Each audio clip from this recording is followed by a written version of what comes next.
This is funny, just watching this through, and pretty much all the fixes that I suggested on the debrief, you guys nailed.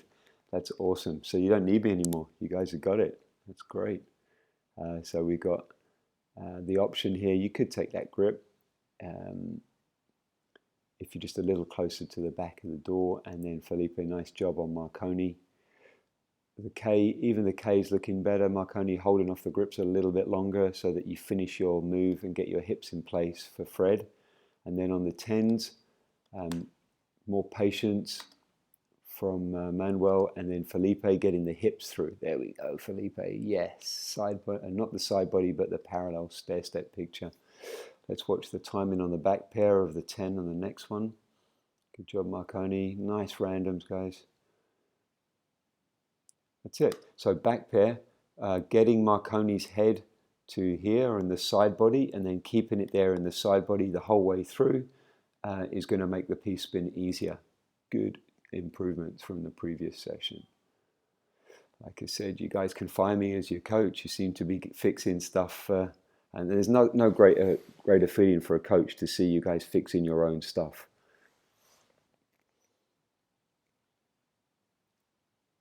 Nice.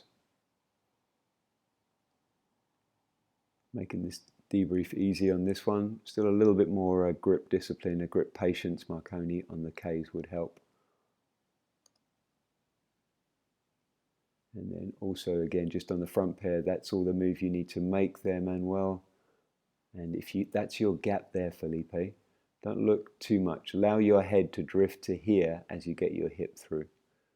And there'll be more space for the back pair. And then the back pair, your center point should stay there. We want to keep, remember I said we want to drop a pin there, and then those two pieces do their rotation. Yeah, we don't need to be traveling. Not traveling at all, especially for the back pair. They've got enough stuff to focus on with that big spin rather than trying to travel at the end of the block. So again, at the start of block 10, drop a pin, drop a pin. There's the center point. There we go. That's a great example of how to do this block. If you watch those two center points, they stay pretty much still. And then at the end of the block, we just bring them back together, thinking about bringing the hip back together for Felipe, the hip back together for Fred, and then that keeps the grips 90 degrees in the center.